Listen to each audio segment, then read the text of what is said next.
حسین حسین حسین حسین حسین حسین حسین حسین حسین اعوذ باللہ من الشیطان اللعین الرجیم بسم اللہ الرحمن الرحیم وصلی اللہ علی محمد وآل بیتہ الطیبین الطاہرین المعصومین۔ کاروان حسینی مدینہ سے مدینہ تک کی قسط نمبر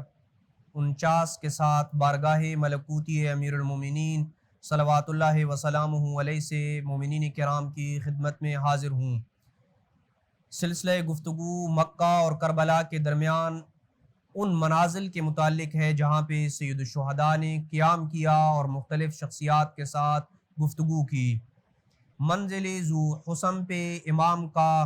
حر اور اس کے لشکر کے ساتھ جو سلوک تھا وہ ایک شفیق باپ جیسا سلوک تھا،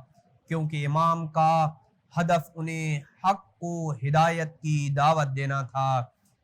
امام کا ایسے وقت میں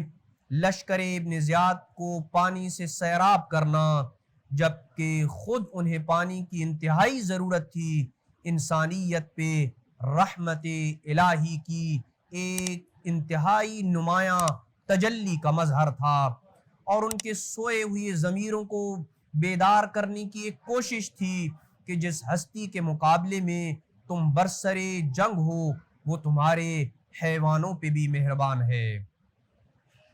دوسری بات جو اس گفتگو سے سمجھ آتی ہے جو جناب حر اور امام حسین علیہ السلام کے لشکر کے درمیان ہوئی، وہ یہ تھی کہ نماز ظہر کے بعد امام کا حر کے لشکر کو ان الفاظ سے خطاب کرنا کہ اگر تم میرے آنے سے ناراض ہو تو میں جہاں سے آیا ہوں وہیں واپس چلا جاتا ہوں۔ اسی طریقے سے نماز عصر کے بعد امام کا حر کے لشکر کو اس انداز میں خطاب کرنا،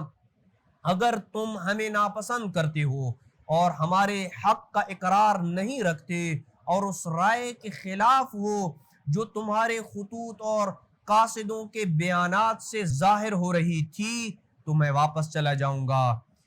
ان دونوں باتوں سے جو امام علیہ السلام نے نماز ظہر اور نماز عصر کے بعد خطاب کیے،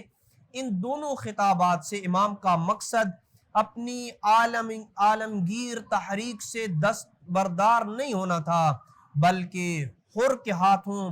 پابند رسن ہو کر کوفہ جانے سے انکار تھا،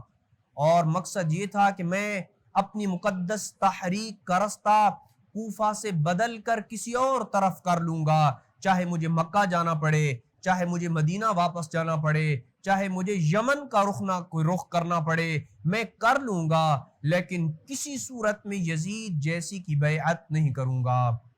تیسری بات جو سمجھ آتی ہے وہ یہ کہ حر بن یزید الریاحی اور امام کی گفتگو سے یہ سمجھ آتا ہے کہ امام کوفہ میں اپنے ارادے اور اختیار سے داخل ہونا چاہتے تھے، جبکہ حر امام کو قیدی بنا کر ابن زیاد کے سامنے لے جانا چاہتا تھا۔ لیکن قابل توجہ بات یہ ہے کہ حر بن یزید کی اتنی وسیع پیشکش کے بعد کہ آپ کوئی ایسا رستہ اختیار کریں جو آپ کو کوفہ نہ لے کر جائے اور نہ ہی واپس مدینہ لے کر جائے، اس کے باوجود بھی امام علیہ السلام نے کوفہ جانے کو ترجیح دی اور حر کی پیشکش کو ٹھکرا دیا۔ لیکن جناب مسلم کی شہادت کے بعد بھی امام علیہ السلام کا کوفہ کی جانب عازم سفر ہونے کا اگرچہ ظاہری سبب اہل کوفہ کے خطوط تھے، لیکن باطنی سبب یہ تھا کہ امام اپنے علم امامت سے یہ جانتے تھے کہ یزید کی بیعت نہ کرنے کا انجام سرخ موت کو گلے لگانا ہے، لہٰذا جہاں بھی امام چلے جائیں گے حکومت بنو امیہ اور یزید کے کارندے انہیں نہیں چھوڑیں گے، لہٰذا اپنی اس حتمی شہادت کے لیے ایسی سرزمین مقدس کا اختیار کیا جو ان کے عالمگیر انقلاب کا مرکز بن جائے۔ یہ وہ نتائج تھے کہ جو منزل ذو حسن کے اوپر پیش آنے والے واقعات سے ہمیں سمجھ آتے ہیں۔ وصلی اللہ علی محمد وآل بیتہ الطیبین الطاہرین المعصومین۔ حسین حسین حسین حسین حسین حسین حسین حسین حسین حسین حسین حسین حسین حسین